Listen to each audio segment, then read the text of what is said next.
اللهم وسع أرزاقنا وبارك لنا في أموالنا وأولادنا وأعمالنا وذرياتنا يا ذا الجلال والإكرام. سنن ابو داؤد کی حدیث ہے، صحیح سند سے آتی ہے، من افتی بغیر علم کان اثمہ علی من افتاہ، جو بغیر علم کے فتویٰ دے اس کا گناہ فتویٰ دینے والے پر ہے.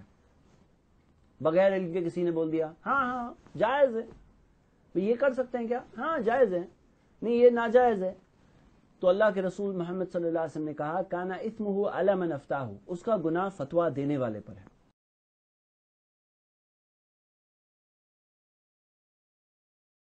کبھی کبھار ایسا ہوتا ہے نا کہ کوئی شخص ہے جو تھوڑا بہت داڑھی رکھ لیا، ماشاءاللہ تھوڑا دیندار مزاج ہے، تو لوگ دیکھتے ہیں بولتے ہیں اچھا تم تو دیکھو ماشاءاللہ اتنے دیندار ہو، ذرا یہ تو بتاؤ کہ یہ حلال ہے حرام ہے. اب کوئی شخص اپنی طرف سے بول دے ہاں نہیں ٹھیک ہے یہ تو حلال ہے، کیونکہ بولنے برا لگ رہا ہو سکتا ہے اسے کہ بولوں گا کہ مجھے نہیں معلوم ہے تو لوگ کیا سوچیں گے،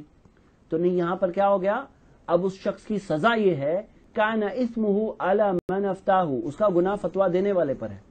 ذرا میرے بھائی بھی بہن سوچو، کل قیامت کے دن اپنے گناہوں کو اٹھائیں گے کہ دوسروں کے گناہوں کو اٹھائیں گے، کہ یہ گناہ میں نے نہیں کیا یہ تو اس کا گناہ ہے، لیکن میرے کھاتے میں کیوں آ رہا ہے، کیونکہ آپ کو بہت شوق تھا کہنے کہ ہاں حلال ہے کرو، اب وہ اس نے کیا حرام کام کیا، آپ نے بولے تھے حلال ہے، اب آپ بوجھ اٹھاؤں گے اس کا، وہ نہیں اٹھائے گا.